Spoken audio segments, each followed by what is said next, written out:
Hi everyone, welcome back. My name is Moonmist and we are going to be continuing to play some Galaxy Princess Zorana. So hopefully everyone's having a good day, night, wherever you're watching me. So I know last time when we played this, my computer didn't want to respond. So yeah, hopefully it doesn't happen again for this game. But anyway, let's go ahead and load. Let's load where we left off. I believe this should be where we left off, I think. Wait, let's go ahead and continue. You sense he is hostile towards you. Oh yeah, that's where we left off. Yeah, the one guy, he was hostile towards us. That's boring, yeah. Okay, the next lector appears before you. It is Lil of Undru. She is a notable twin world society for her large number of acknowledged children, one of whom attends your academy a few forms ahead of you. You are hoping for her would be here tonight, but there's no sign of her or her siblings. But then there are the guests of the highest prestige. Heirs and offsprings rank lower and might be further back in the queue. Yul stands by her husband's side, smiling at you. Hello, Your Imperial Highness. You're looking well under the circumstances. Under the circumstances? Is that an insult? We're very sorry for your loss. I know this may be very difficult for you. Please call on my household if you need any. If you need any. Thank you. The present a gift for you and leaving and smiling. You sense that she probably has negative feelings about you. Ah, great. Negative feelings. Great. The last of the lecturers to make an appearance is Million of KirkKladen. You are surprised to see him attending alone. Perhaps his wife is unwell. She is much older than her husband after all. Especially unusual, Million appears to be entirely sober, which is not his typical demeanor at a social gathering. Perhaps this is a show of respect. Your Imperial Highness. He thumps the fist on his chest. Glory to your line. You nod in acknowledgement and he hands over his ceremonial coin. Oh, hi, Yuri. Hey, I'm fighting pretty good. So far, it's pretty fun. Hi, Yuri. Hopefully, you're doing pretty good. Welcome. But it's pretty interesting. I started the last Sunday, and we're at least trying to see if we can get people. Really? Oh my goodness, no way. I think mine might be as well, because I backed this back in when it was on Kickstarter. Nice. So I think mine should be in the credits, hopefully. Hopefully, anyway. But we'll see if I ever get to see the credits. But we'll see. I played, what was the previous game, Long Live the Queen, way back before I started streaming it, and I enjoyed that game. Never made it though. Never became queen on that game. Long Live the Queen is such a good game, but I never got a chance to beat it. I never beat it, I always died. But it's okay. Until another meeting. Oh. Getting the ending for is very specific. Oh, it has to be very specific. I see. That's probably why I was never able to. He marches away in a purposeful motion, his back straight. You sense that he probably has negative feelings about you. Oh man, everyone has bad feelings about me. Oh geez. Yeah, build for a good real heart. Oh, so you have to really get a good build, I see. That was probably my thing that I never actually did. I did random stuff. So probably never actually. But knowing me back in the day when I was a small child, whenever I started playing it, I was never that smart.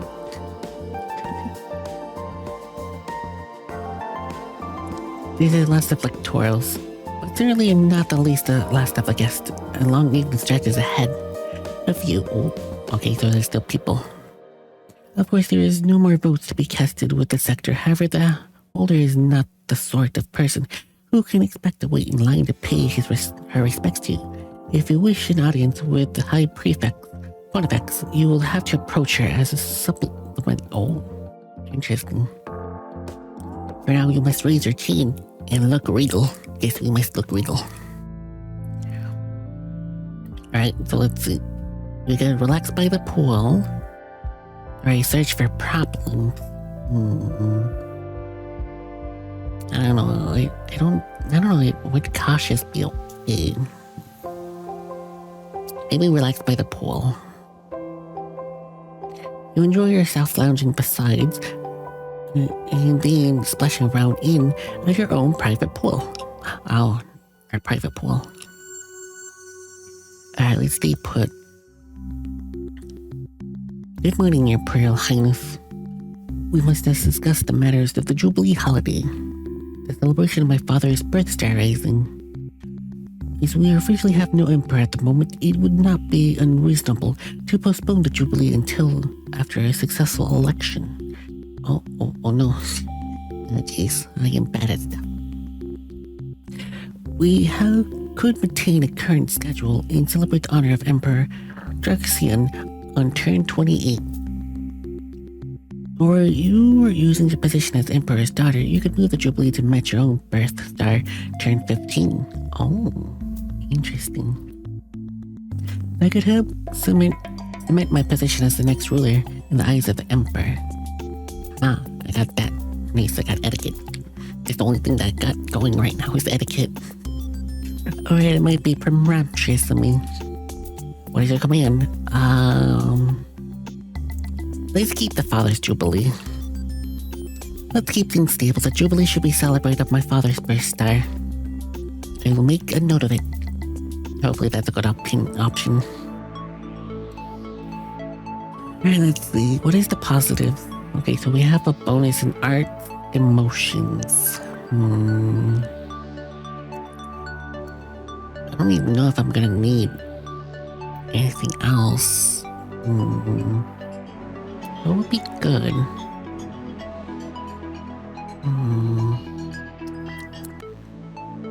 I guess we should try some empathy. Maybe get some art, some visual. Maybe. We'll see.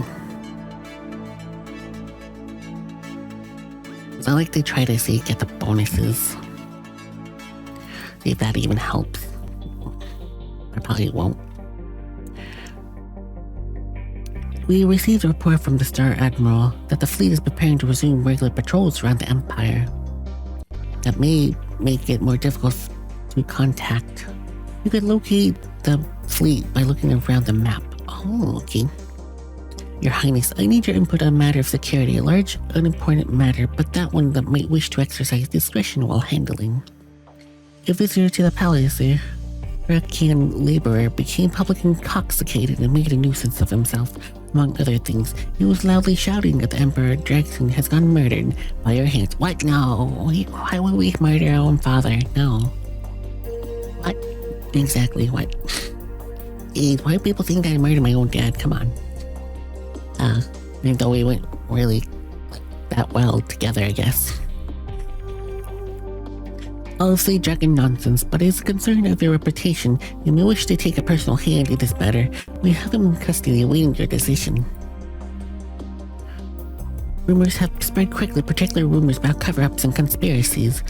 Obviously, you did not murder your father. It is possible that someone did. Does that mean Harker knows anything? Is there any truth in that wine? Or is it just a drunken rambling? Oh, I don't have time. Oh, jeez. A public apology.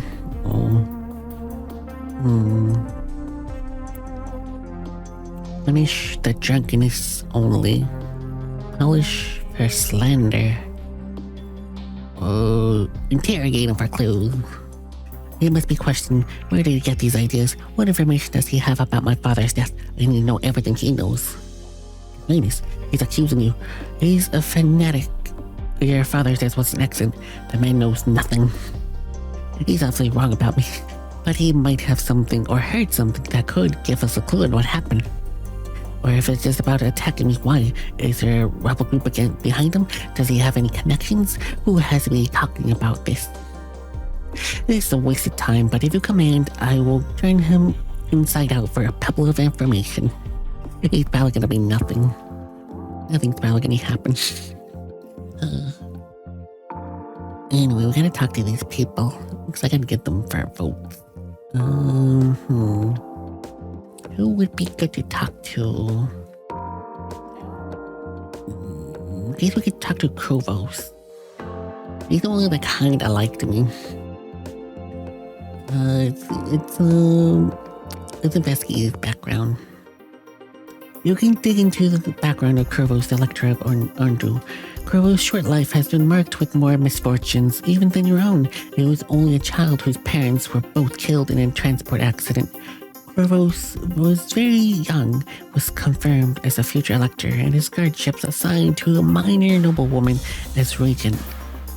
His new guardian chose to educate Krovos at home rather than send to school, as their own children are already adults. He purchased a child from an orphanage to serve as his playmate. This was considered to be a great act of charity and kindness.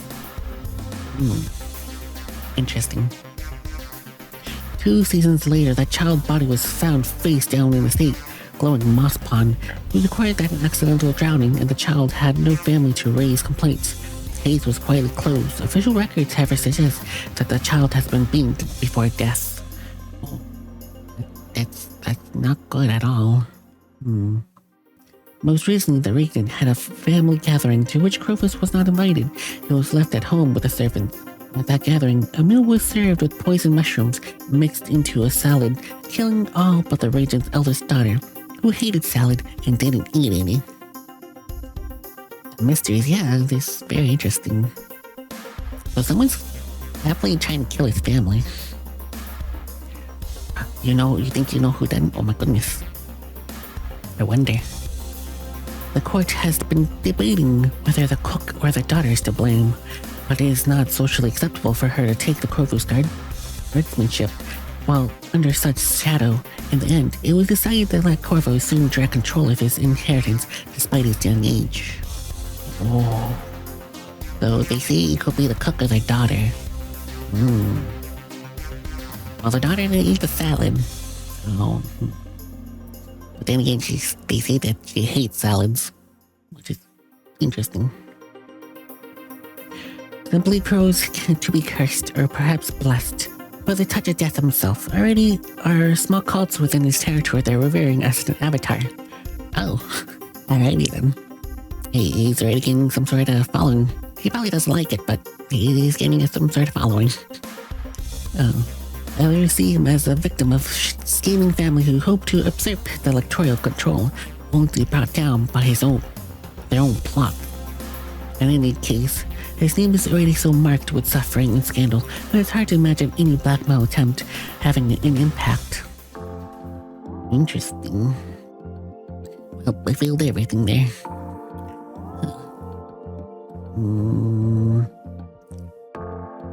I guess we keep on trying to see if we can get him to join us, maybe. So let's negotiate with him. You arrange for a private conversation with Krovos. I need the support from my lectures in order to formally become Empress. Would you pledge your loyalty to me? Huh? Apparently, you're being too formal for him to understand. I want to know if you made up your mind to vote for me in the election. If you're happy to make that promise, then I can count you as one of my supporters. If you're not satisfied yet, then I shall be Empress. Then what I want to know if there's anything I could do different to change your mind. Ah, I see. He thinks for a split. To prove yourself really become an Empress, you must seek the blessing of the death. Oh, okay. You must overcome Undro to my holding on the edge of the dragon jungle and carry out the ritual of devotion. What sort of ritual? It's a secret mystery. You can't know what the test is until you face it. Oh, jeez. Your agent said that they were cults worshipping Krovos as the avatar of death. Are they trying to make you join this splinter religion? If you survive the ritual, then I will know that you have been chosen. Terrified? What does he want me to do? Oh my goodness. This kid, I don't know if I like this kid. Oh jeez. You must gaze into the face of death without flinching. I have to be expert in empathy? Oh my goodness, jeez. So he claims that you could die, otherwise it wouldn't count as you facing death. Tell me when you're ready to pass the gauntlet. Ugh. Oh my god, I'm scared. He waves his hand in front of his face and quickly cuts the connection.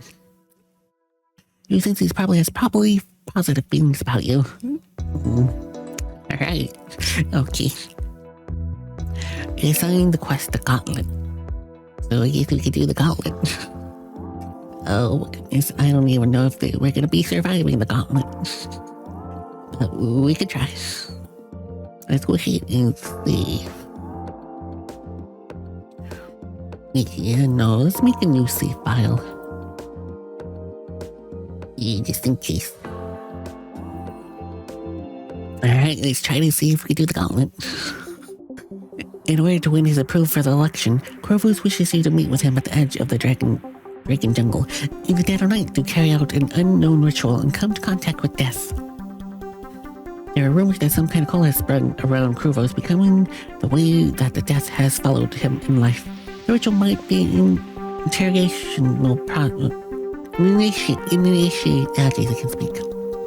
initiation process that all cultists go through. They might even be present. What will it do to your reputation if someone finds out the Imperial Princess took a part in such a scandalous practice? Are you sure you want to do this?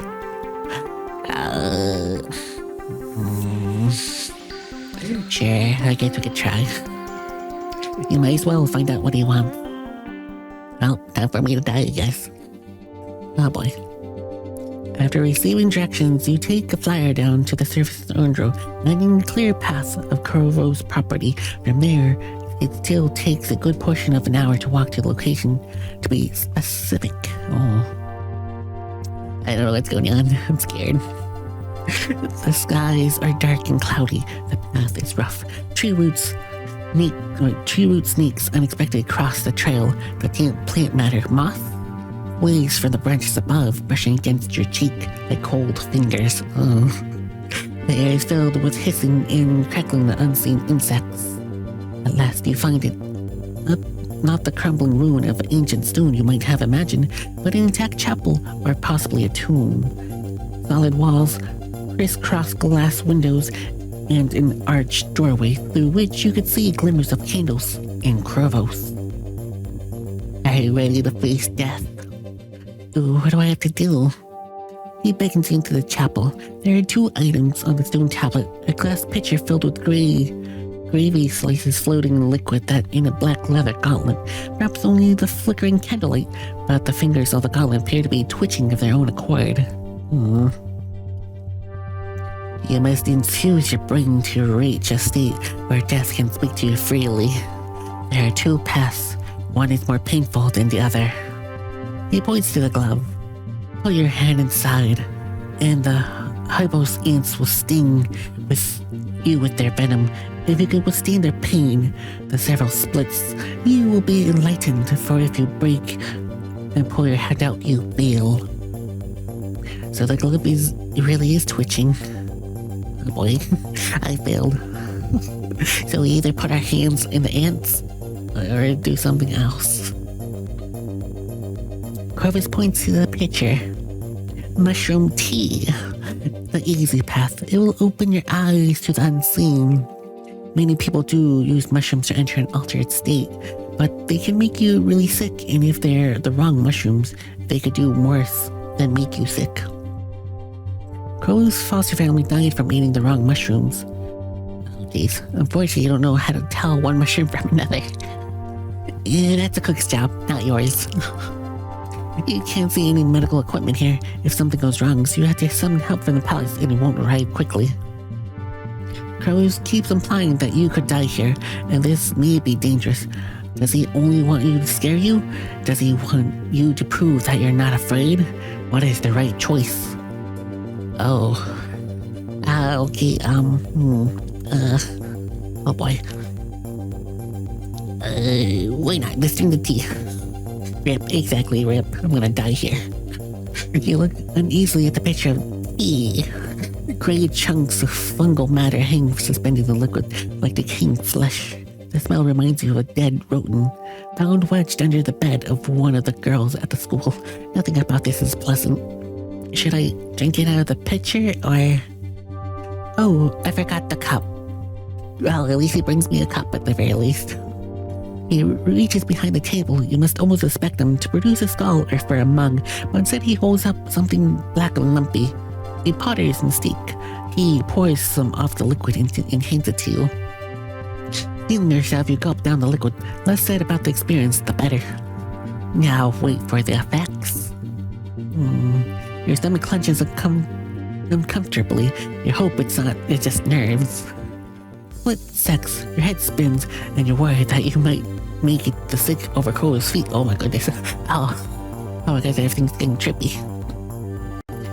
But before you could decide on what to do about that, you find yourself yawning. Oh my. You blush long and loud and unfitting of a princess, but so what? Who cares? Certainly not some little boy. He probably loves this sort of thing. Oh. Sparkles, colors, and dancing in front of your eyes. You luster unsteady at Corvus, wondering if he can see them too. Now you're ready to meet death. So, somewhat disoriented, you allow Corvus to guide you around the stone tablet, built stone table to the darkness at the back of the chapel.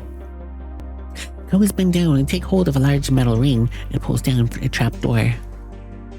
The altar is down here. The building doesn't seem large enough to house the whole temple hidden underneath it, but who knows how it was designed. You step cautiously forward, expecting a staircase leading down. I tumbled, no, but it's just a hole. You drop straight down a couple of hits, landing hard on your feet, smashing your face against the dirt wall. Oh no, my poor face. Duck your head.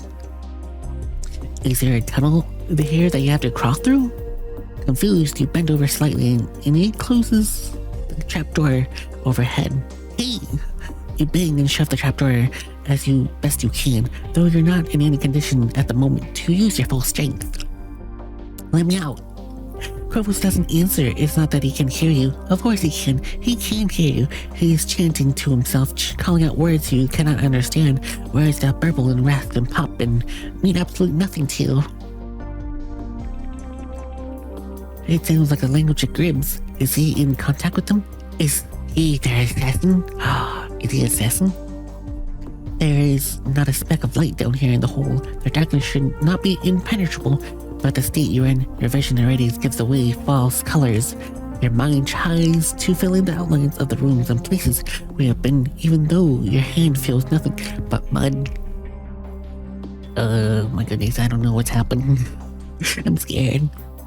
I command you to release me. The chanting fades away. You wait, hoping that the trapdoor will open, but nothing. Is he leaving you here? You're trapped in a tiny hole in the dark where dirt passes all around you. You could die here and no one will find you. You're already buried. Is this how you meet death? Hey, at least we got endurance. Stay calm. You have to stay calm. Breathe slowly. Do not panic. Right now, you're only in danger from yourself. He's just a little boy. There's nothing that a patient, and if you wait, he'll come back and check on you. You want to see the effects of his little prank head. When he comes back, you can make your move.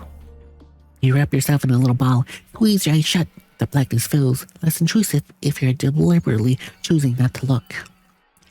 Slow, deep breath. You don't know how long you'll be down here. You need to be comfortable as possible while still staying awake. It's funny, life as a princess has never given you much experience with patience or boredom. Even if you weren't there, you were always busy. Oh hey, you got the Miss Maggie's. Nice. Congratulations.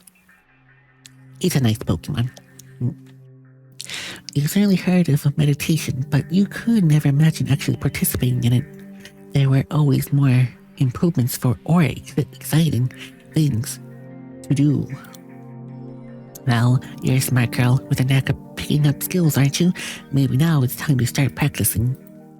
You have no idea how much time has passed while you are lost inside your thoughts. At the moment, you hear creaking noises, but you don't react immediately. It doesn't yet seem important. That's a really good. It's a really good Pokemon. I'm glad that you like Miss Magius. Very good Pokemon. But you hear Clover's voice croak and simmering.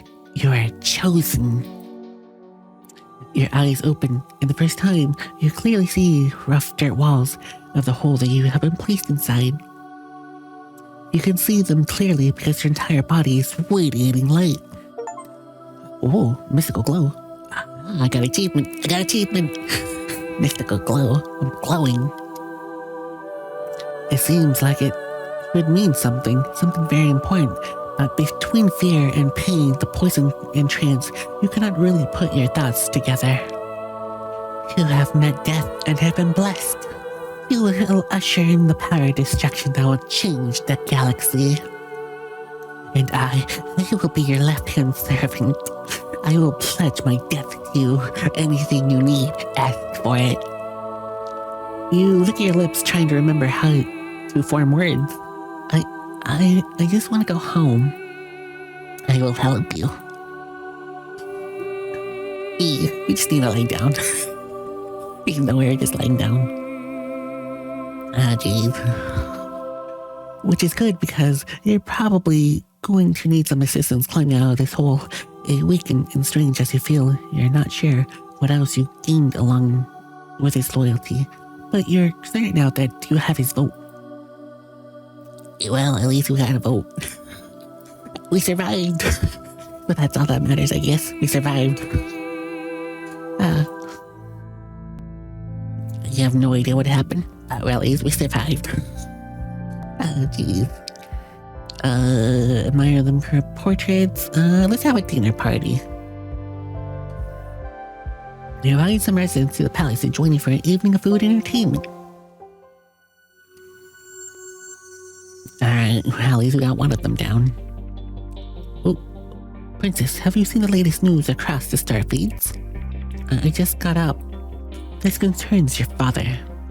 The Varch beckons you closer as you see displayed. Sound has been muted, but the screen you can see an familiar American woman cradling an infant. The text scrolling across the bottom reads, Emperor Dragon Sinking. Oh my goodness, did my father cheat? Oh my goodness. Well, he did have like a lot of corn swords, so we'll see. This woman claims you have conceived the Emperor's son and requests the palace aid in claiming his birthright. Who is she? Is she one of my father's concubines? Oh, concubines, yeah. Concubines. You don't recognize her, but you can't say that you remember every face of your father's harem. That was not an area of his life that you paid much attention to. No, an unmarried woman of coming family and middling income. She apparently came into contact with the Emperor during one of his visits to Andro. The child genetics have not yet been verified. Even if her story is true, if she is not a wife or a concubine, that child was never officially acknowledged, and it wasn't. Your father, Will, was quite clear that he has no son now. Such a baby has no birthright to claim. Under imperial law, family is a matter of contract and obligation, not genes. Many children are not genetically related to one or even both of their parents. Children can be conceived artificially. Genes can be edited from birth, before birth. If someone finds an unscriptuous doctor, genes can even be stolen. Oh geez, that's quite advanced technology to have. Creating a child of someone's genes without their permission is illegal, but it does happen, especially with celebrities or the prominent figures. Your father was certainly prominent. The story is nothing but tabloid gossip. No one in the Emperor would seriously imagine that this baby was the heir to anything, but if it is in some way your father's child, what are you gonna do about it? Whoever this woman is American. That means the child's heritage is not mixed in any way that is yours. There are people in the Emperor who might prefer a pure-blooded heir. Whispers of scandals can damage your reputation even if everyone knows that they are not really true. Oh, we can have a child? Oh my goodness. We can adopt a child?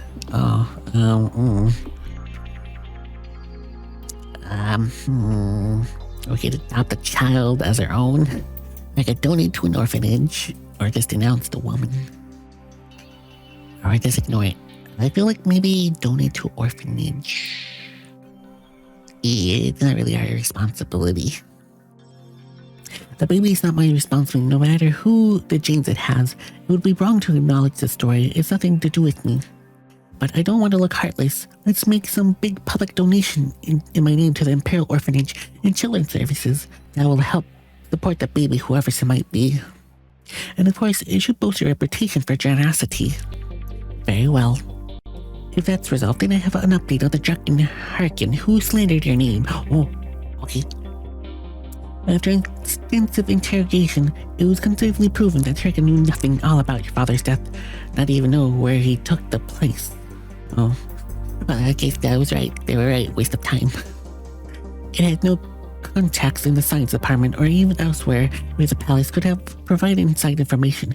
He is not a member of any service organizations, but is simply just a young man prone to speculation and jokes. Jokes? How is this a joke? An individual and his friends were engaged in a theatrical discussion of who might have killed the Emperor if there had been a murderer. The top candidate of the Emperor's shadow is a person with the close access to yourself, as a person with almost no most to gain, and myself as a person most likely to get away with it. Sounds logical. He was on one side arguing against you, and when drunk he got carried away. He knew absolutely nothing, and now has lodged a complaint regarding his rough treatment. Well, if you haven't investigated, who knows what would...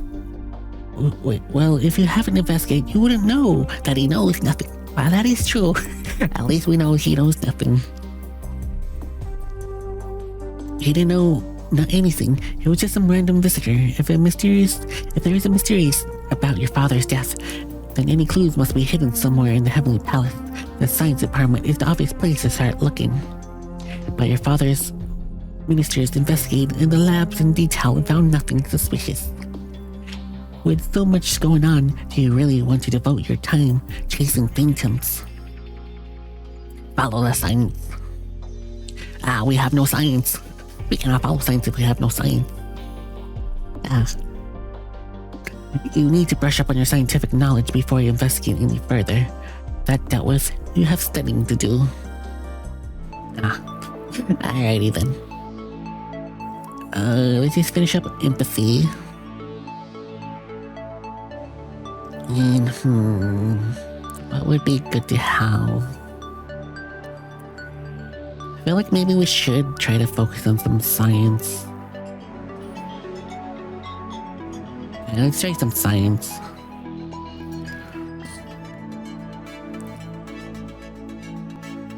Alright, so at least our empathy is maxed out for currently.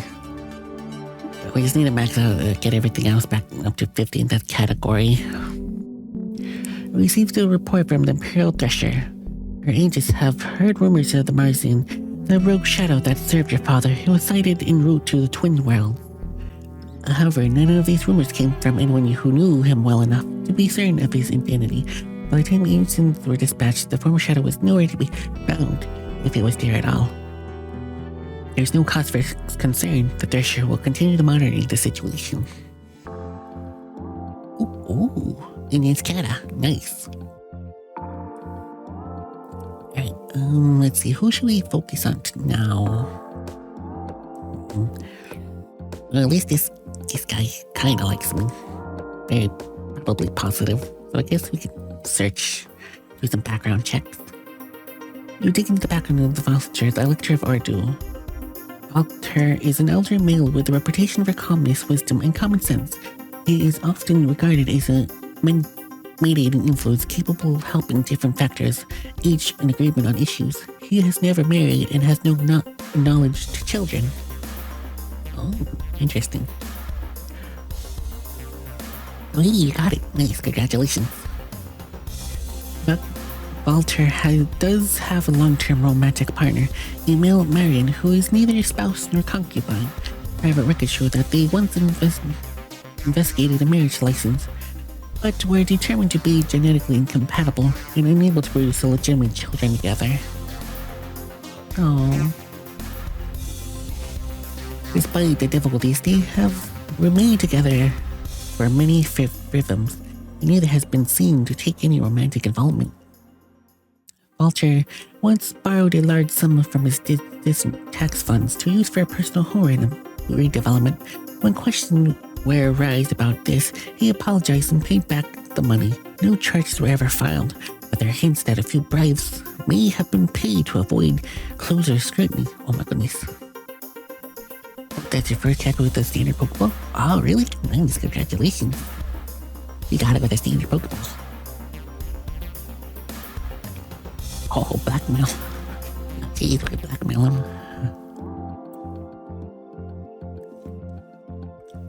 Let's see. Let's maybe explore his social network.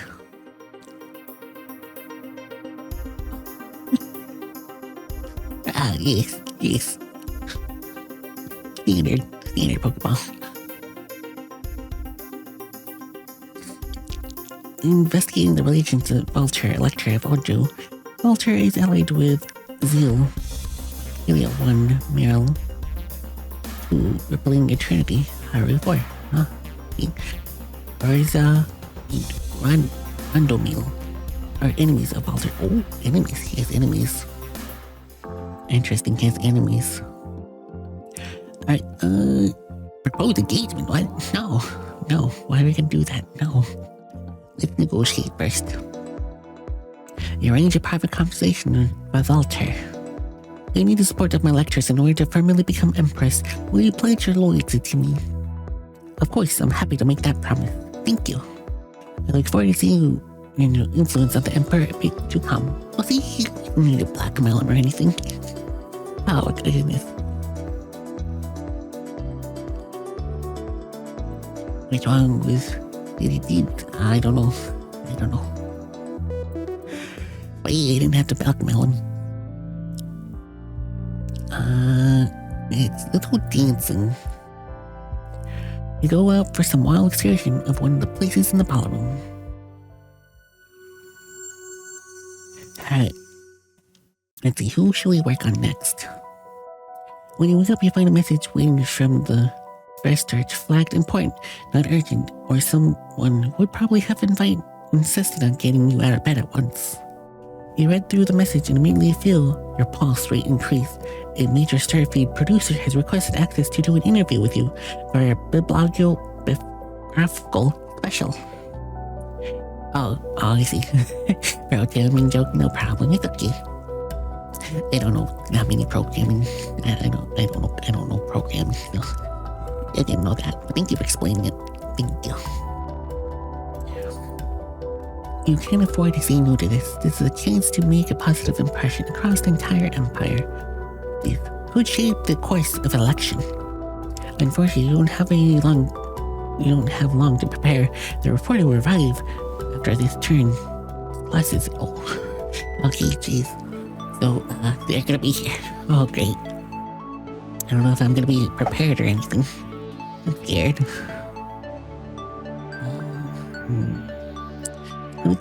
Maybe our reflexes should go get a boost. And maybe some strength as well. Because we gotta get strong.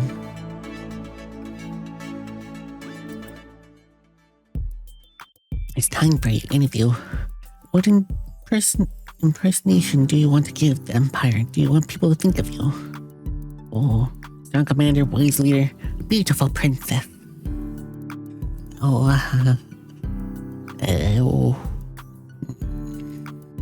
As you wise leader, you think you talk for a while about the importance of Empire as a source of continuity and repository of knowledge over time. Someone in the position to look for a large picture rather than forever chasing the short-term goals. I failed, but at least I passed empathy. You don't have a lot of concrete examples of historical incidents, but you know how to give an impression of being supportive and understanding. At last, you wrap up the interview with an inspiring speech. Oh, I failed. You encourage the Empire to show their patriotism by pledging their complete obedience to. Was that too much? Well, you tried. Jeez. However, the team insists that everything went well, but that's their job. I don't think it went well. Alright, so we got at least 2 supporters already, so that's good. Everyone else, they seem kinda indifferent to me. Oh. Guess we talked to this probably negative. Well, let's investigate the background. You dig into the background is the elector of Andro. Zil is in many ways a remarkable elector. She comes from a respectable family, but not a noteworthy one. She carries out required duties, but is rarely present in Imperial Comita outside major events or strongly whipped up votes. She is considered religiously devoted, but makes her observance at temples with her religion of Undro. There is no record of her having been admitted to the presence of the High Pontifex. Among the Mercian nobility, Zil mostly stands out for her large number of children. You know at least 6 of them.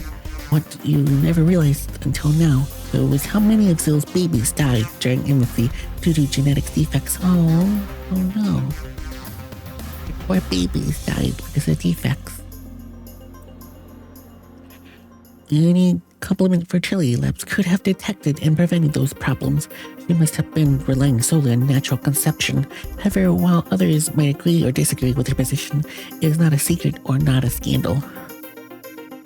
Pervia is one of Zil's daughters, attending the Ishkla Academy.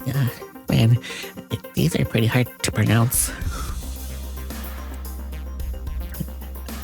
An academy with you, though she's a bit older and was a different form.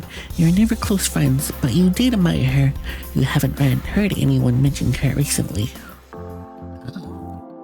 Interesting. Let's go ahead and negotiate. Arrange a private conversation with Zil. I need the support from my electors. In order to formally become Empress, will you pledge your loyalty to me? A person's vote is a private thing. I will make any of my decision when the time comes for the election to come. I do not currently wish to pledge myself for any directions. Is there anything I can do to help you reach a decision? Are you trying to sway my vote with a bribe? You sense that she disapproves of the idea. Sorry, say no, but politely imply the possibility. I just want to know if you're... No, absolutely not. That was not my intention. I was asking about your politics. Politics, not a goal. The goal you support. I support the goals more like an empire.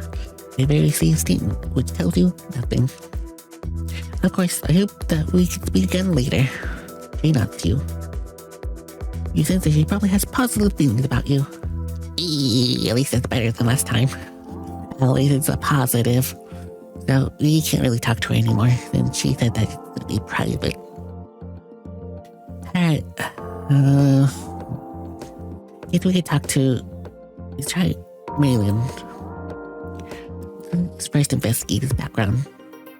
You dig in the background of Malin, Elector of Cardu. Malin was a golden child with a secure family fortune.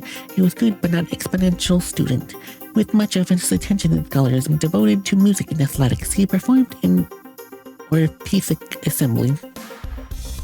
He competed at the planetary level in glide jousting. Fortune blade soon cut the other's direction. Malin was critically injured in a sporting accident and spent several seasons in medical rehabilitation before he could walk again. While he was out of action, the family fortune suffered a severe setback, with a vast sum lost on a failed investment. Malin's father suffered a nervous breakdown and retreated to a permanent seclusion. Malin's mother cut him off from the family's funds as soon as his health was secure, claiming there was simply too little left to go around. It was at this point Malin's drinking problems began. Oh, jeez. Oh, his family's not that great. Just after he got hurt, his mom's like, nah, you can't have any more money. Like, dang. And the father just just disappeared. Million married a rich elderly widow and began campaigning for his own advancement. He was not a hereditary elector, but won the popular support when his seat came vacant. From across the drains, he was rebuilt himself into personal success. But he rarely seems happy about it, especially when he drinks. Millions has no children, but a wife had a daughter from a previous marriage. Tree, who is very near Millions' age, also married, but spent a great deal of time alone with Million in secret. They may be carrying out a scandalous affair. Oh my goodness. Ah, jeez, that's crazy. Million's wife died just this season, which is why she's not attended to reception. Was his natural cause? It was certainly convenient for Million and Electra to have her out of the way. This also means that Million is once again available for marital alliances. No, we're not gonna be proposing. He clearly is. No, we're not gonna. No. He's not worth it. Let's go back to. What should we do? Maybe we go chat. You invited some residents to the palace to meet you for drinks conversations. Alright, try again over here. You're working with their lights turned on by themselves. That can't mean any good. Princess Zorana, please report to the cabinet chamber at your earliest convenience. What now? You dress yourself swiftly and make your way to the room. What's the emergency? Not an emergency exactly, but a chance to change the circumstances. The Vector beckons you over to look another star feed news display. You recognize the American main on screen immediately. That's Lucamere, Elector of Cardu. The Vouch brings up a sound so you can hear him speaking. Descendants of the Empress Palatina and the Great, I formally announce my candidacy for the celestial throne. He entering the election? It's more of a confirmation than a question. Of course, that's what he's doing. You knew his family had imperial ties. Your distant cousins multiple times over thanks to the early connections of American politics. The imperial blood is even in legal requirement to stand for the election, although it certainly helps to gather support. Oh boy, so he's and you and your father doesn't heir, but they're still a young and untired girl. Kamir is an adult with friends across the empire. It is possible that he could defeat you. Oh jeez. Oh boy. How is this bad? Bad? It's neither bad nor good, it simply is. What I mean was, how much support do you think he has? This was an election determined. Do you not care who wins? I serve the Empire. As a civil servant, it is my duty to remind you that only a sitting emperor or empress can be appointed or dismissed an elector. The committee as a whole may rule an elector ineligible to vote, but only in extreme situations such as complete loss of mental capacity or brutal attempt to assassinate a candidate. You cannot remove him. Wait, does that mean he gets to vote for himself? Really? Oh, so they get to vote for themselves. That's great. Well, what happens? Well, that's one vote you won't be winning. You need to step up your game if you can secure the bidding pledges from electors to vote for you, then they won't be able to support any other candidate. Alright, so that's one loss, because apparently they're gonna be joining the race.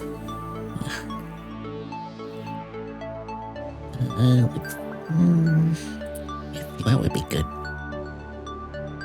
I guess we could... Ooh, deception. Yeah, let's get some deception.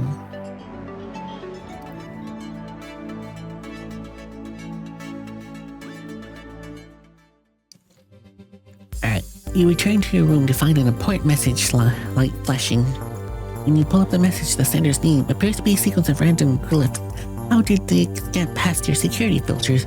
Are these symbols abbreviations for an obscure government department?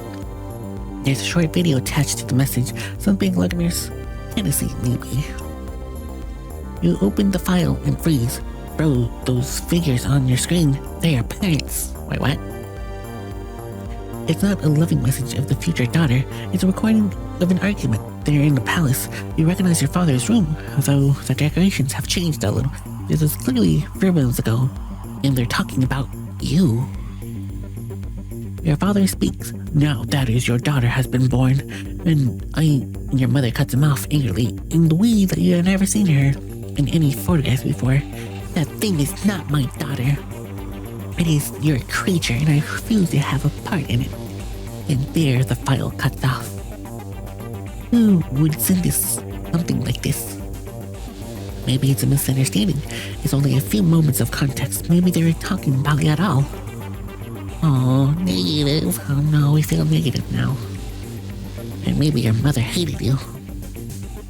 What an awful thing to say about the baby, her child, which you obviously are. Legally, you are a child of marriage. Biologically, your American and Northern heritage is written all over your skin.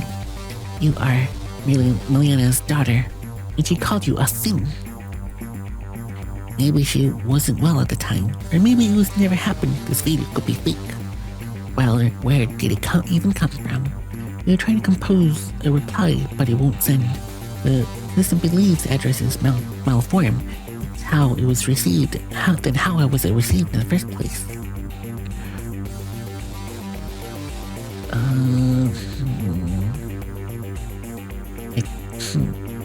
I don't think our thing feels probably good. Operations. What is operations? I don't think operations don't have good operations.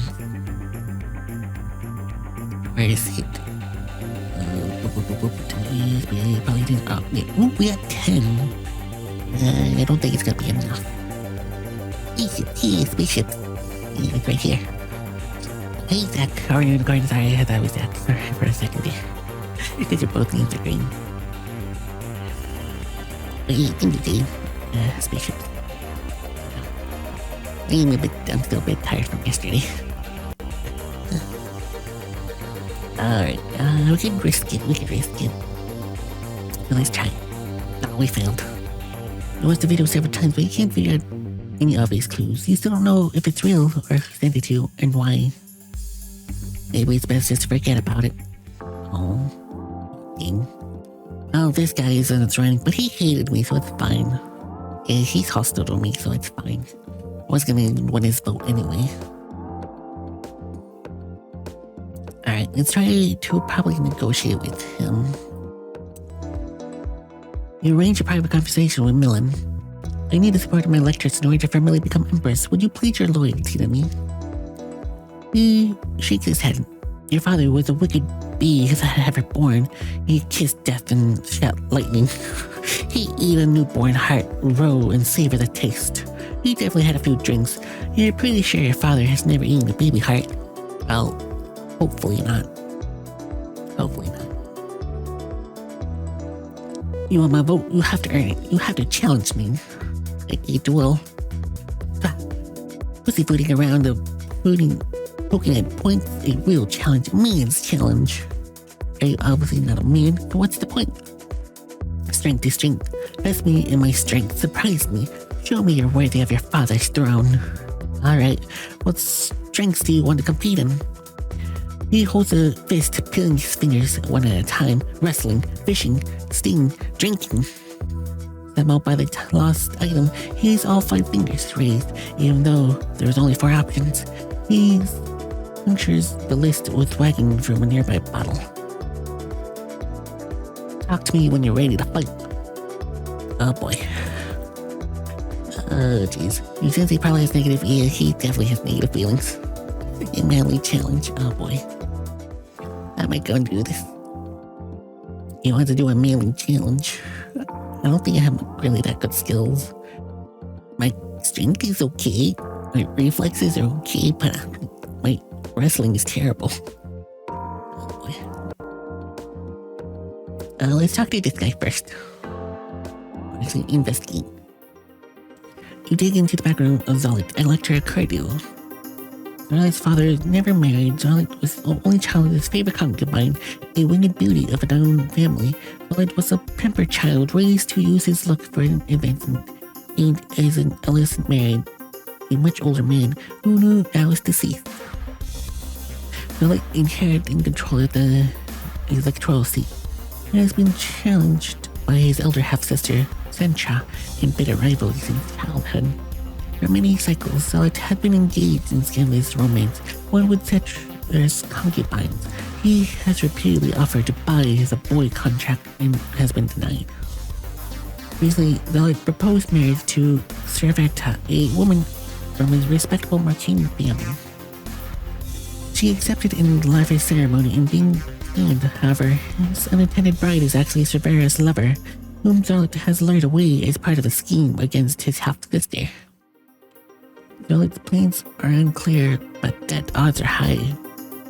This wedding is actually happens will lead to some dramatic confrontation between the rival siblings.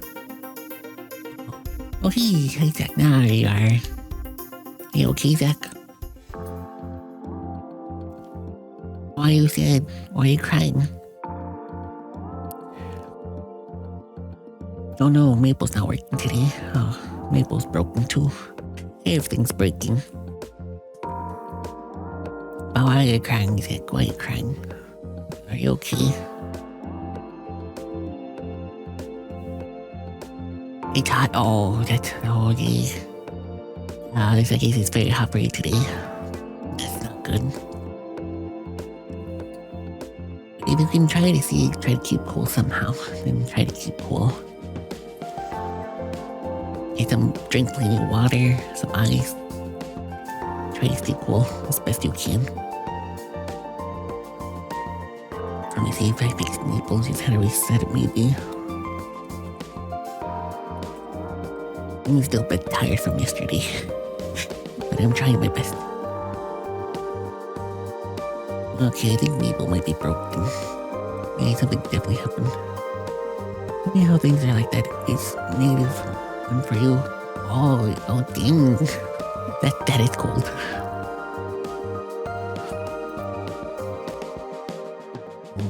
I guess Maple's broken today. He doesn't want to talk, really. Friday last week, it was the first time in super cold. 68 Fahrenheit. Oh, dang. Your area is cold too. Oh, is it cold? I think I might be like somewhere around 62, somewhere around there. It's not that hot, not that cold. What kind of cold? Not that cold. Kind of like neutral temperatures.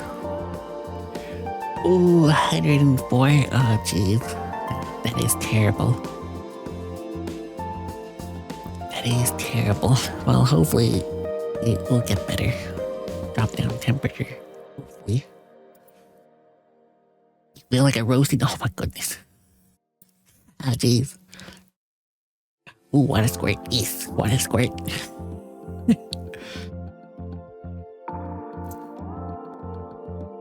Pretty hot. 69 could be pretty hot, yeah. Like, yeah. 69, like, not pretty hot, can be. But still not too hot. But it's like an average. Let me see, is Maple working? If not, Maple's gonna be not talking today, apparently. Because this game, always something happens.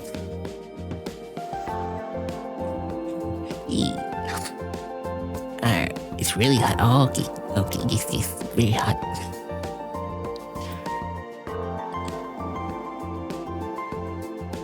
Alright, so I think Maple might be tired today, so she's not talking. But I guess that's okay.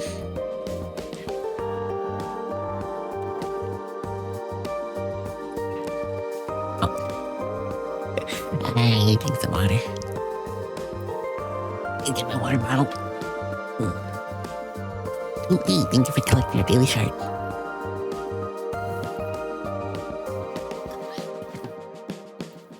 Alright, thank you for the water. Though I just ran out, I forgot to refill my water bottle. Another hater. Oh, geez, I ran out of water. I think I should have a water bottle in my backpack for work. I think I should still have some water there. Let me see.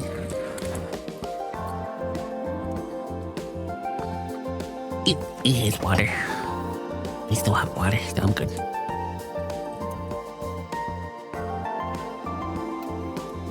Alright, thank you. Thank you for the waters. Alright, so let's see. I guess we can talk to this guy now. We should kind of get cold enough. He gets too used. I always prefer cold over hot. Yeah, cold's way better than hot. But I never had snow, so I never experienced snow in my life. I arranged for a private conversation without... I need the support of my lectors in order to formally become Empress. Will you pledge your loyalty to me? He looks at you and lets out a slow, dramatic sigh. Yes, yes. There, Princess, we're not friends, and you and I, there is no reason for me to pin your colors on my sleeve. And yet there's many still believe arrangement that benefits the both of us. A very delicate matter in the need of a deft touch. He's not actually flirting with you, he just talks the way of his habit.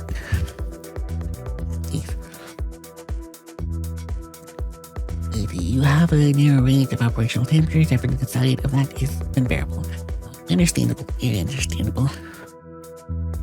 I just noticed the game audio is not coming out for me. Oh, great.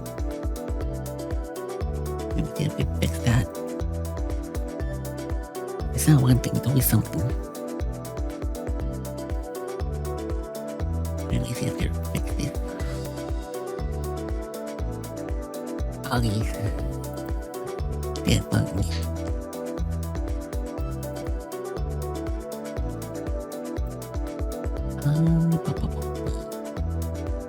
Why can't I not hear anything? If I want not one thing, it's always another thing that breaks around here. I still can't hear anything.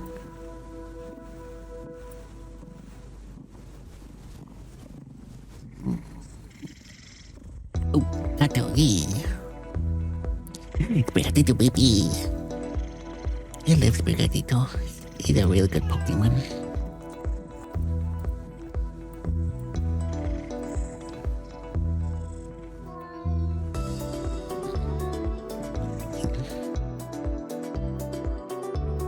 Why is this not working? Hey, baby. He's sweet, baby. Okay, well, if that doesn't work, then maybe I could do this monitor.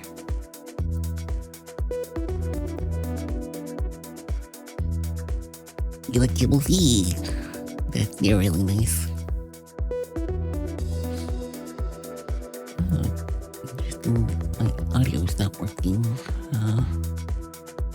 That is really weird. That is really weird.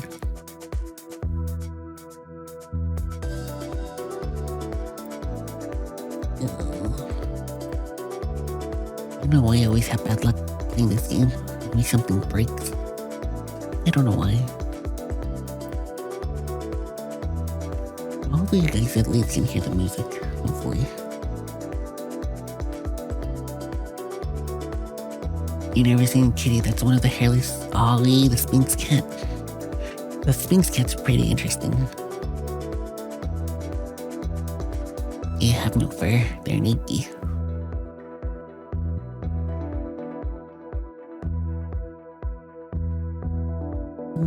Okay, well, I don't know why I don't hear any audio. Very weird.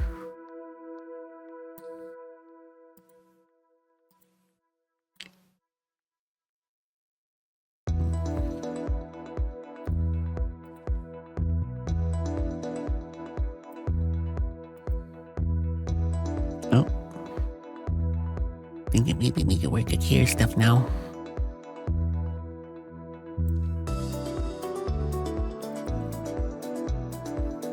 Okay, hair stuff now.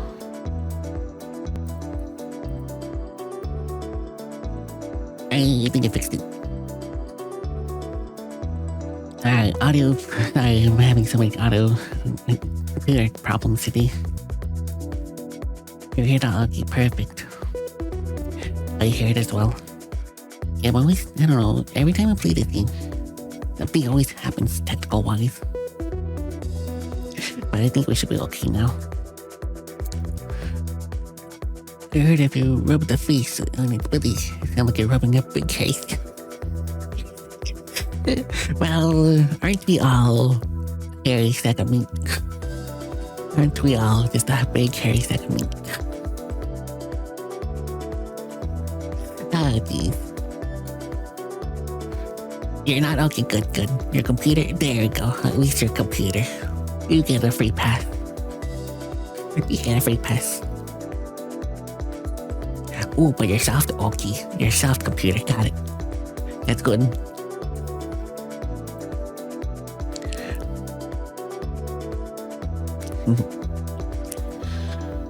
You mean the favor is something sort that you want me to do in exchange for your vote?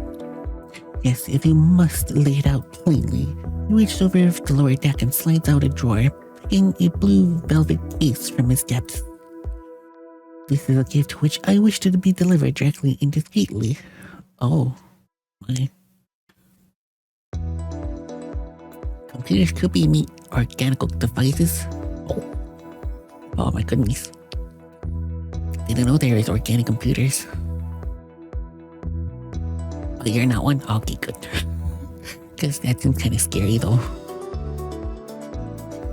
Eventually technology is gonna have organic too. Like now, oh true, they have the blue blood.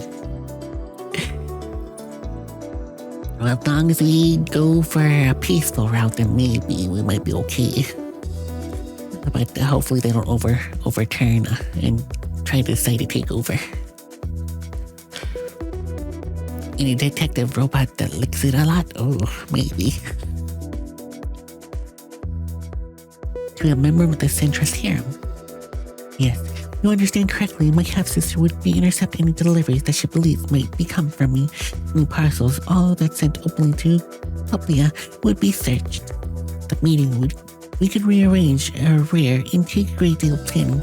I wish for this gift to be a wonderful surprise, and for that, I must employ subtlety.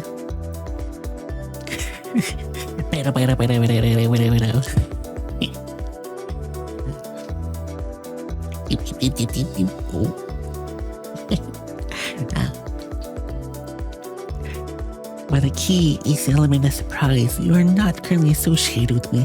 I believe the item delivered to Heavenly Palace. We must not meet in person to avoid suspicion. Do you agree? It's rather sketchy, but a bit of personal intrigue in calling for stealth, and likely be embarrassing if you are caught. Oh, boy. And what if it's a trap? What if this gift turns out to be a poison or a bomb? I'll see what I can do. If he's trying to keep this quiet, he can make too much fuss if you've never succeeded. Alright, guess we have to deliver a surprise gift. Hopefully it's not nothing bad. How about robot and computer, but Sarah's gonna have a body someday sooner or later. But mostly she can. Oh, yeah, she knows I'm like to get her first 3D model. It's pretty nice. We are gonna be writing our diary. You hold up in your room and record your most secret thoughts in a private diary. But it'd be interesting to share a ticket of our actual bodies.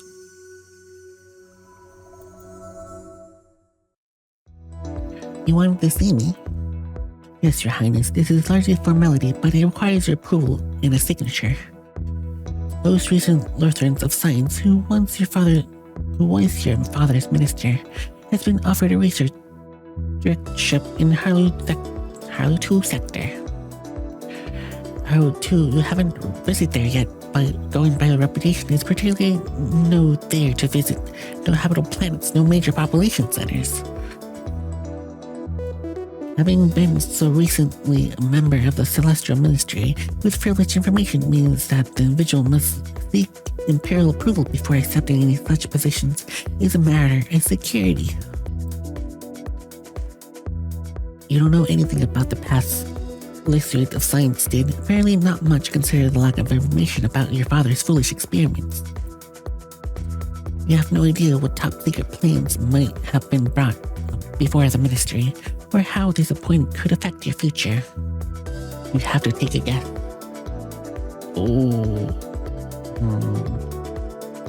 Should we accept or deny? You have no idea what that guy was working on.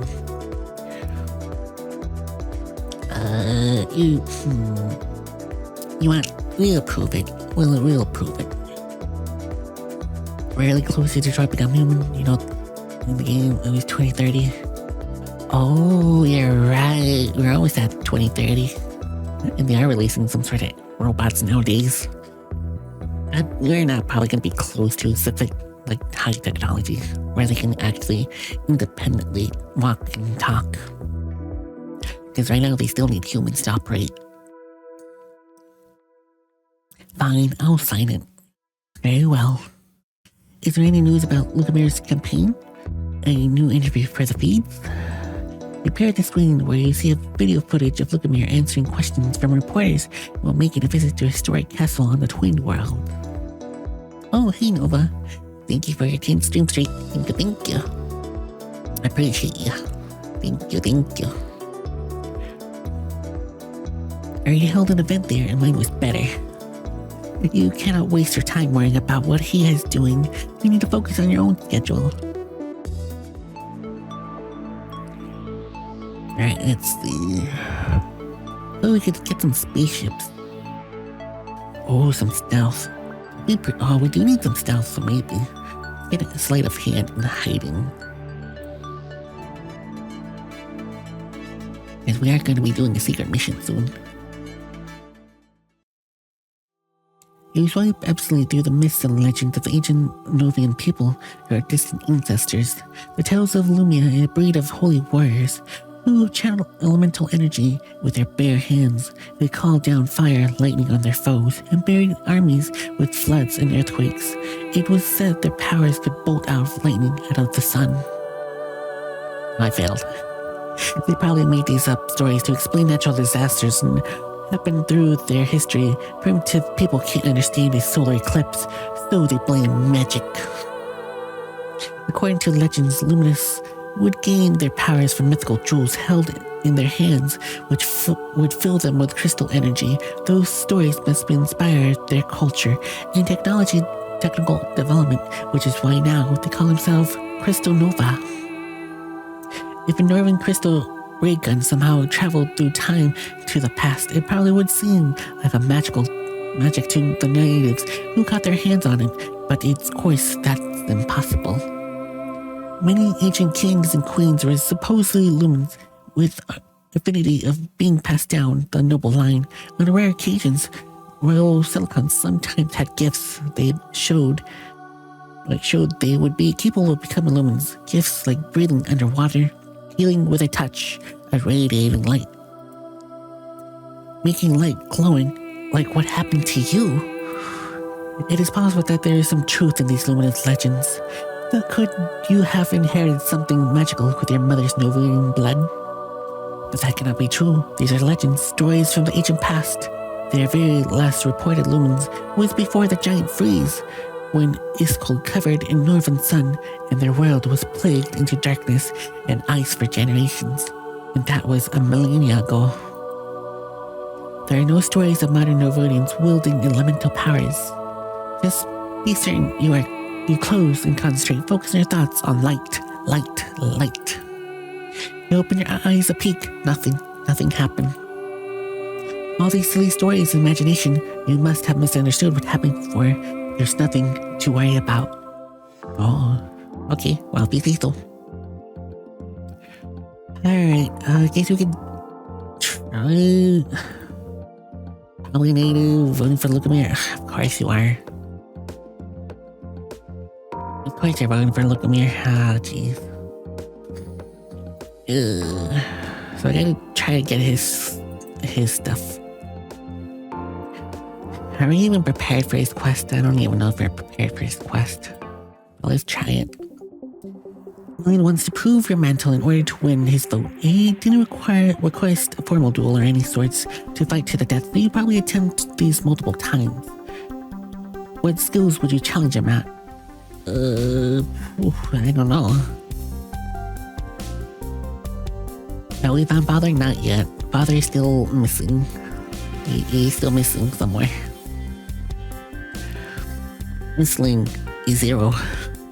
What would be fishing? Would fishing technically be counted as hunting? Or would that be survival? I don't know, what would fishing be?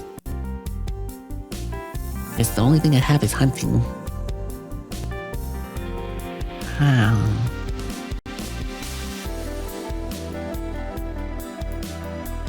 Delicious. What is this? What fishing is?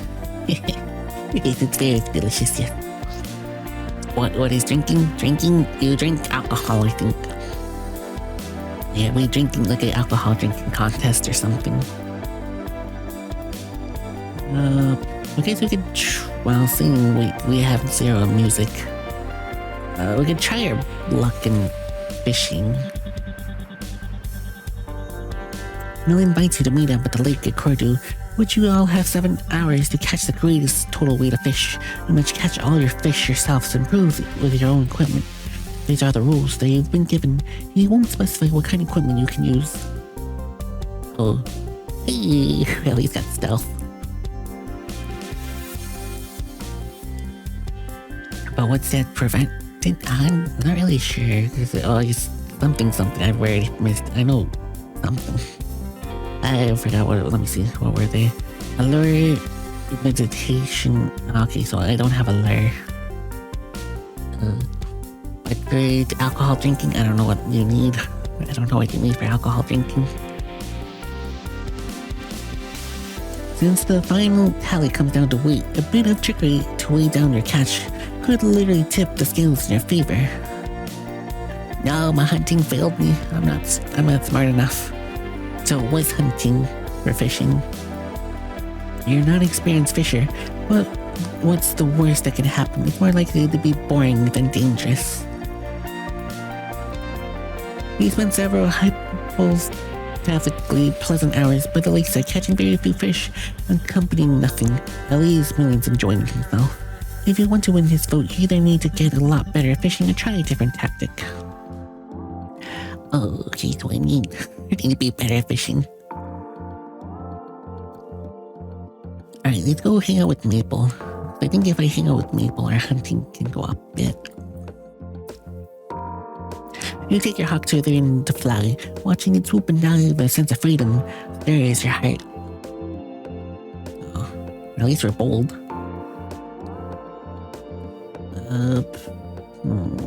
What is this anyway? Extra. Oh, there's the point effect. Okay. Hawk 2 or Hawk Tora? I don't know. It's up to you to decide. But it's Maple, my hockey friend. Look at Maple. Such a beautiful regal hawk with metal arms and wings, or metal wings and maybe a helmet. Hakatua.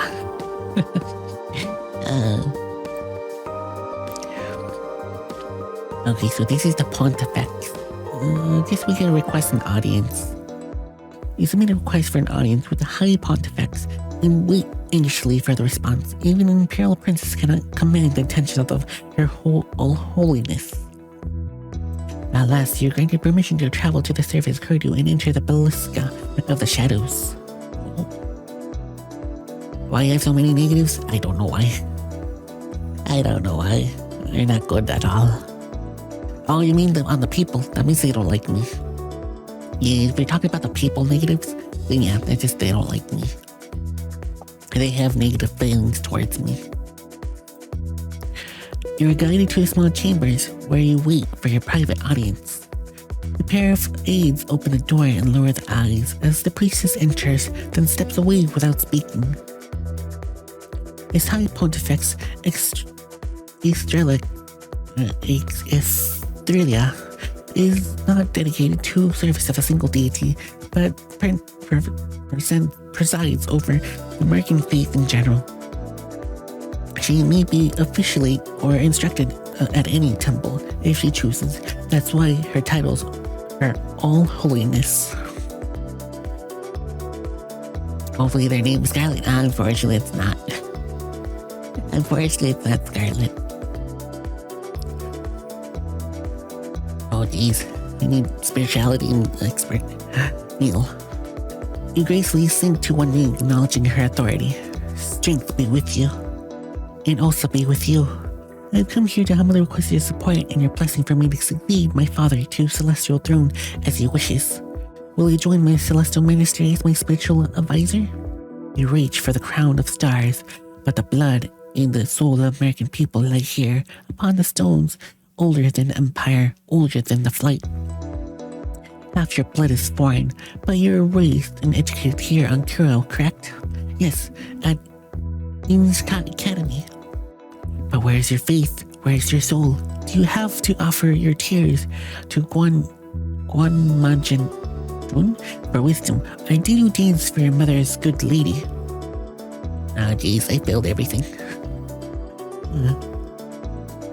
You don't know any of the names of Northern goddesses, for which you might have titled good lady. Your mother certainly has never passed any faith onto you. You're raised by the American faith, made all the proper offerings, but you couldn't really describe that as a devotee. Religion has never been your major priority for you, and you don't spend much time thinking about it. Still, it is all you know. I am American, not Novonian. The Pontifex takes hold of your chin and stares deeply in your eyes. Oh, jeez. Your faith is shallow, weak, untested. Easterlix takes a deep step back, regarding you impassively, said Princess Zorana. As Empress, it would be often follow onto to force the law, should other channels prove insufficient. Ah, jeez, he's weak. I don't think I'm ready, no. I am definitely not ready. As you should already know, pledge oneself to the priesthood is a bond for life. Like marriage, it cannot be undone. What would you do if you were presented with the priest who had tried to flee his duty and disappear back to civilian life? What remedy would you propose? What does he want from you? Does she want to hear you that you're ruthless, or does she want to judge how clever you can be? Ah, geez, I failed everything. The priest should be flogged. I don't think he should be killed. I don't think. The priest has offended the gods and must pay in blood. They should be flogged in the temple as punishment.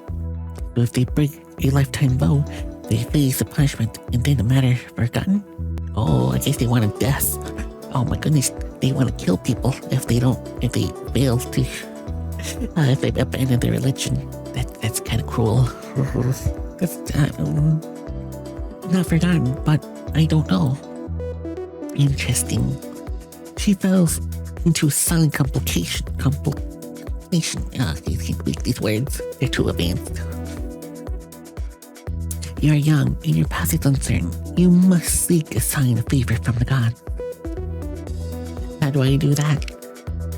I will give you a dispensation to enter the ritual Starfall March. We will see which direction fortune blades will slice.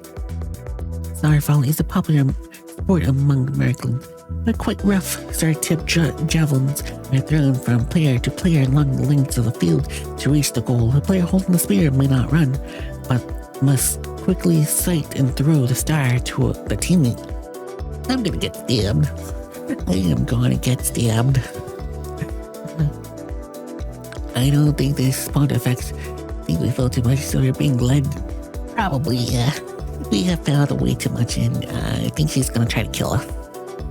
Because I don't think we're gonna be able to do this sport. They're gonna stab me. This is an exception for any player who is pierced by the falling star is allowed to run with the spear still driven in their bodies. Striking one of your teammates in this way is also scores an immediate point, even the blow turns out to be fatal. Oh jeez. Professional Starfall players are highly paid and have legions of swing followers, but they all know that every match might be their last. Oh, geez. This sport is also played religiously for divination purposes, and the injury rate is even higher. Your academy put you in all-out field once or twice part of your regular exercises routine, but with a star replaced by a puffball and so many special safety rules that not even a nose was broken. There's no preparations for a serious match. I'm failing everything. As for the deep strategy of the game, you don't have a clue. Test your fate and return to me. Thank you, your whole holiness. It's a dangerous test, but the support of the High Pontifex could be very influential among the merchant nobles. How badly do you want it? Oh, jeez. You sense hostility towards you? Oh, he wants me basically dead at this point. He wants me to do like a very dangerous sport, where one can be literally pierced with a javelin. He wants me dead. So yeah, she's very hostile towards me. Oh, jeez. Oh, boy. Alright, he's determined. Let's become determined. A healthy body supports a healthy mind. First, warm your muscles and they get your heart beating faster. It is your duty to maintain yourself.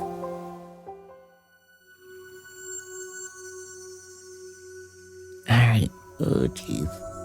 Everybody lost like 3 votes around here. I think she's hostile because she pretty much failed everything. Yeah, pretty much, yeah. Oh, it's already that late. Oh, it's already that late. Okay. I probably should be going to bed.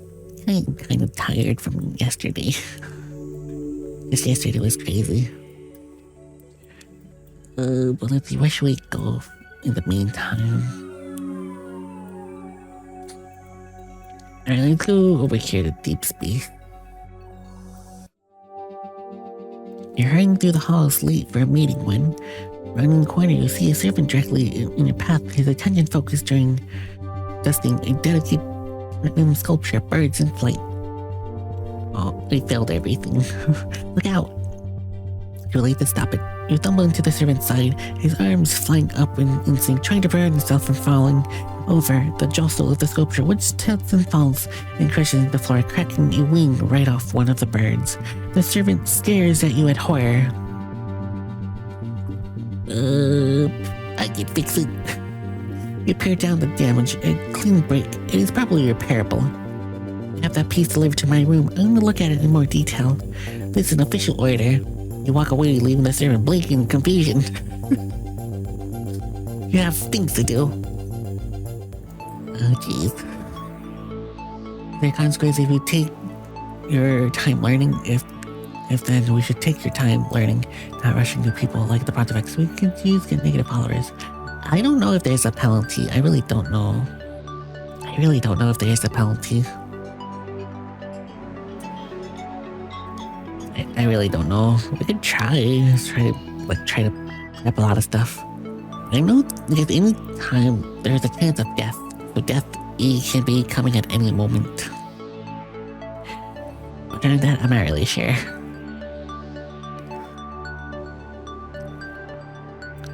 What should I do? What else? I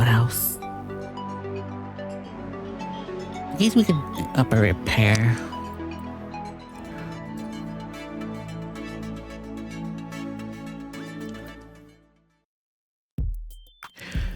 You regard the platinum bird statue that was knocked over earlier. Now you have a habit of timed working on it.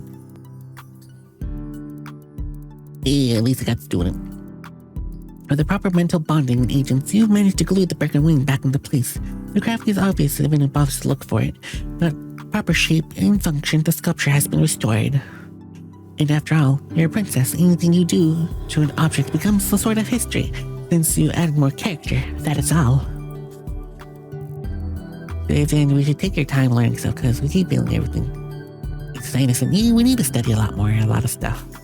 But the game, anything could happen, so we have to be careful as well.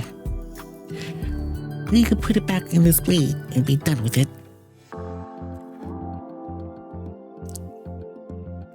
Let's go ahead and... What can we do? We can't do much with her. Ooh, we can take an art lesson. Nicely sit down with you for a crash course in aesthetic design. Your visual art skill increased. Thanks.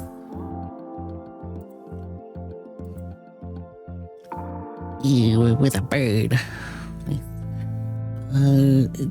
Guess we could be exploring the station.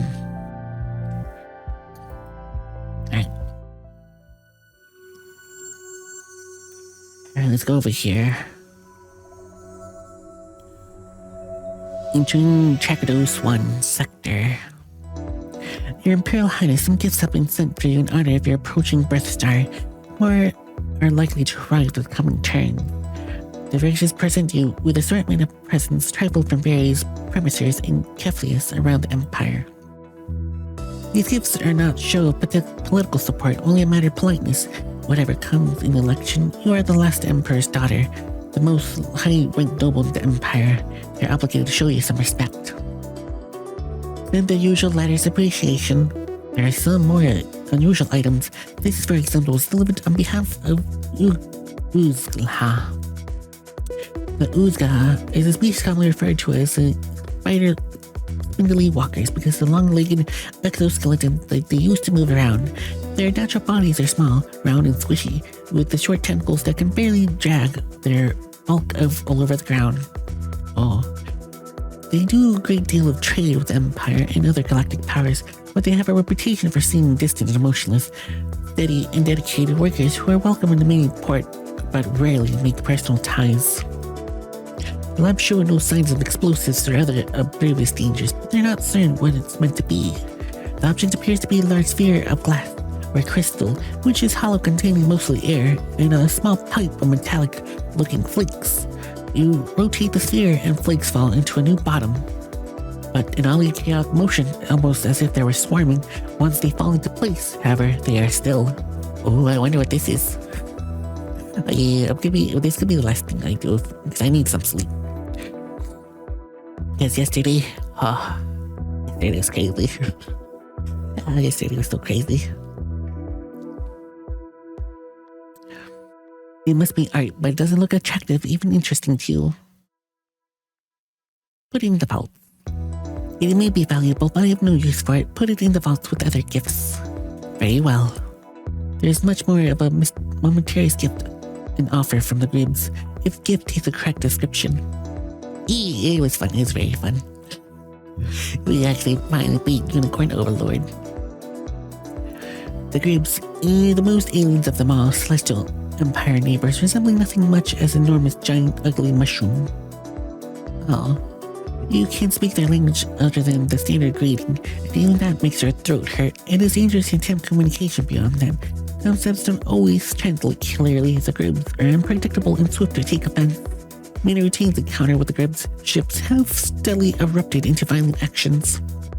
In honor of this Lesser Empire's change of leadership in order to usher in a new age of cooperation and unity, the Gribbs propose a joint colonization project. They wish to invite approximately 5,000 Imperial citizens to establish self-governing settlement on one of their underdeveloped frontier worlds, which lies a few jumps away from Haru Prime. This is highly unusual. Mightily, sovereign empires do not simply give away territory, or supposedly worthless territory. A trade is a treaty, perhaps, but a gift? As usual, situation means a rare opportunity. Such a new colony would be greatly require agreement of both Emperor and Kamita. Also, absence of an emperor, there is not possible to appoint a new electorate to represent the population. However, professional expeditions is within your powers to command. Can I provide Fire Emblem 3 Houses? I don't know, I already played it. But if you want me to play it again, I guess I can. I guess I could play it on stream. Maybe sometime. Maybe next year. I already have a game I want to play for in December. If you want to foothold in Grib space before the election, then potential political benefits for yourself, you need to act quickly. I don't know. Well, it's gonna be another visual novel game. It's basically one of the animes that's currently out, but like the visual novel version of it. It's called what was the game called again? Glacia. It loved the anime, so I wanted to play the visual novel. It's very interesting. At least the anime is very interesting. Yeah, I want to play Glacia. Sure, we'll accept the offer. This opportunity we can't afford to miss. We should arrange an expedition to lay the groundwork for future colony. It requires some time and resources to make any progress in the department. There was also a question of what people you wished would send. Many Imperial citizens would be interested in exploring the frontier if they are promised the right to own the land and generous Imperial funding to provide home quickly, an expensive endeavor, but potentially rewarding. Because if the particular colony would be the closest to the Horo system, you could present it to the Horo as an opportunity to expand their culture. It could motivate them to fund the project themselves. Oh. The sponsor. Anyone willing to explore the new frontier deserves a chance of profiting from it. Use the treasury to fund the retirement, recruitment and supplies, and promise equal shares to all colonists. When they are established, they can choose their own elector. That's a fair chance for them all. Very well. It is nice to have presents, but you have studying to do. Thanks. Alright, okay, so we need more stuff. Definitely need some hunting for the fishies. I also need a learning. Combat. Do maybe need some spaceship stuff, maybe. Go hunting operations.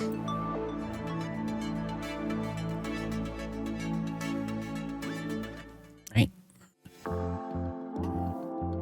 Tricus Prime is still beating the heart of culture for far older than American Empire, a world that died and yet reborn from the own dust. The first great global tracking civilization reached for the stars, almost achieved them, but their hunger for glory outstripped their planet's resources. Their thirst for technology drained the seas and burned the skies. With the planet's heart glow, so did wars and plagues, but it was famine that finally decimated the population. What remained of the Trakan race descended into barbarism, struggling for survival among the ruins. Oh jeez. It took many hundreds of their cycles to rebuild and to begin. The second Trakan civilization, slow, cautious, and carefully shepherded its resources, and excessively proud of its accomplishments. The self-importance created differences in the reception arrangements. As you are not yet the Empress, the Trakan elite refuses to flock to place your command, not without just sense of notice and preparation that you have no time for. The Trakan government is willing to host you as a guest planetside, but you are not willing to look like the petitioner, nor see the advantage of familiar train, at least the Heavenly Palace. You will have some idea of what dangers you face. And compromise. 3 electors that changes to promise to come in person to make themselves known to you. But without their entourage, there will be no entertainment or formal meals, no crowds, nowhere to hide. Your guests are waiting in a small parlor, standing in a semicircle, all eyes on you as you enter. Oh. Your attendants announce their names. Broad, an adult male thorough, standing proud in a gold trimming uniform. So I guess this is this guy. Reggie, elder Trakan, man with short and round figure. This guy, I think. And Orzu no sense looking woman. Virgin, scales and wings. Oh, that's her. Oh. Okay, interesting. Place your palms together, then spread your arms wide, in a sweet tradition Trakan gesture, a peaceful welcome. The lecturers briefly bow their heads in reply to you. You would like to speak with them individually, but it's awkward. You have to pick one to address first. Others would be right watching and listening. They might feel slighted. Oh. Oh, okay, I don't know, who should I speak to? It's maybe the man in uniform, maybe. Ooh. Rhetoric. What's rhetoric? What's that one?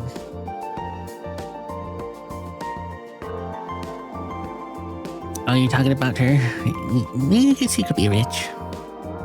Oh yeah, here it is right there. I don't have any rhetoric, so that's not good. So you see, he's speaking to winning women because he looks rich.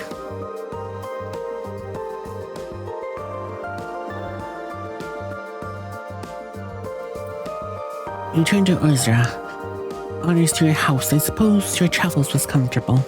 The woman's wings twitch. Your brother was a proposed heir. Until quite recently, you are very young. You have not been advanced in galactic politics. What are your credentials? He probably would be wise too, yeah. How are you qualified to rule an empire? Oh, geez. My father shared his secrets with me. I'm natural and vain. I failed. My brother isn't important. I am my father's heir, the only legitimate emperor heir ruling the empire. My birthright and tradition that supports me. Urza snuffs, visibly unimpressed.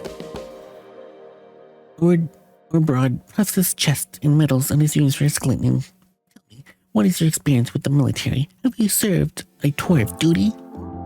Surely he knows that you haven't. You're too young for an official service. Is that meant to be a trick question or simply an embarrassment? Your brother joined the fleet and that didn't end well. I lead the military to an expert.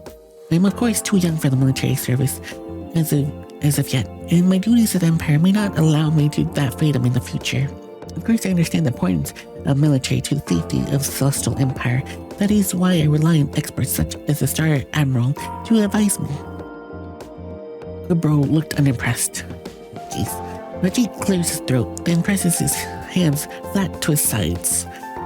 We know very little about you as an individual. If I may ask, are there any forms of music you find particularly enjoyable? I'm feeling everything.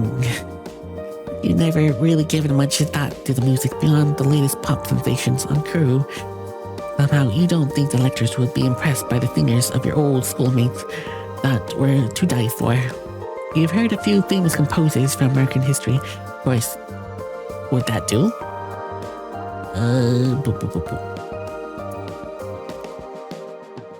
Yeah, we really need to study. We really need to study a lot. I only have music. I have visual, but not music. Famous American composers. Very found in adjacent school of Black Mecham. The emotions are intense. After a good performance, everyone in the audience was weeping. Perhaps he's too dry to appreciate the solid American music. And now, perhaps some refreshment. As you're signed, your servants begin to bring trays of light beverages, exquisite cheese. The small talk must continue, but pressure will be now less. You need some time to think before you can decide how you feel about you. Oh boy. Exercise. Alright, and right here should be a good place to sleep. Yeah, we definitely need to do a lot of stuff. Let me save in the second slot. Boy. Oh yeah, a lot of people are gonna be definitely hating this, but that's the magic of this game. You'll never be winning on your first run. Your first one will always be crazy. Wait, that'll be it for tonight. Wait, that will be it for tonight. So thank you for stopping by. Thank you for Zach for stopping by. Thank you Jay for stopping by. Thank you to Yuri for stopping by. And thank you to Nova for stopping by for a bit as well. Thank you. Anyone who's lurking, I do appreciate all the lurkers. Thank you.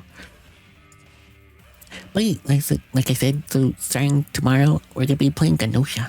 It's basically, I've been watching the anime, and I love the anime so far. It's basically like a murder mystery. Not really a murder mystery. It's basically you become a detective and trying to figure out who's the enemy. So if you're familiar with like Among Us, it's kind of like Among Us, but not really. Kind of like Conan. Kinda. But I'll give you the game summary if you're not familiar with it.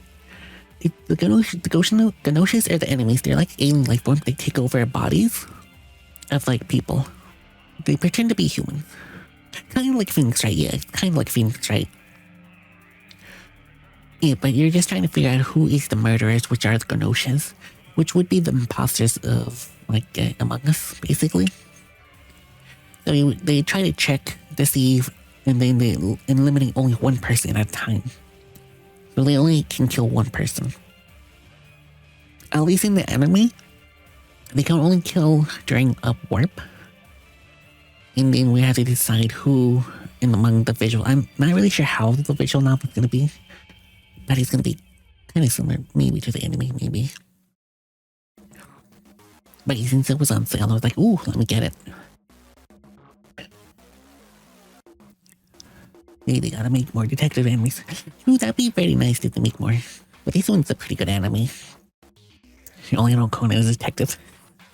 Yeah. But at least in, at least in the anime, it's kind of like detective work. Pretty interesting.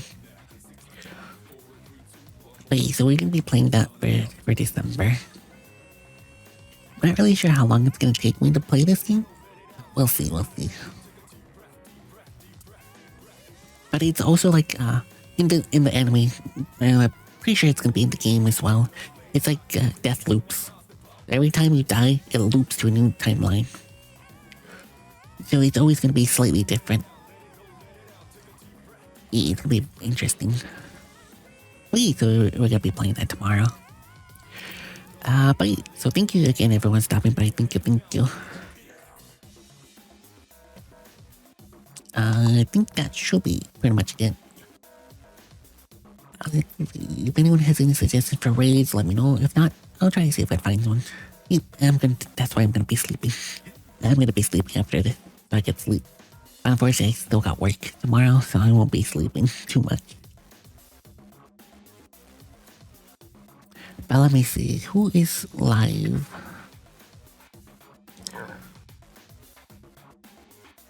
Oh, Hoshi's, but he's playing Outer Wilds, and I heard that Outer Wilds you have to play like pretty much blind. Can't raid Hoshi tonight. I know people say that if you're gonna play Outer Wilds, you have to play it by yourself, not watch other people play. I'll let you play it by yourself. I already played it. I can't raid Hoshi. Maybe you could just go to sleep early tonight.